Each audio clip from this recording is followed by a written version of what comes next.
to establish its roots online and to start with many different efforts.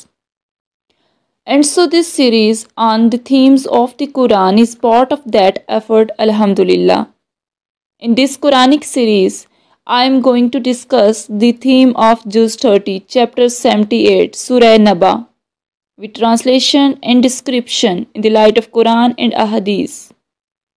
I also suggest you to join this platform for learn Quran in easy way and gain a lot of Islamic information. So let's start. Stay tuned with me at the end of this video. A'udhu billahi minash shaitanir rajim. Bismillahir rahmanir rahim.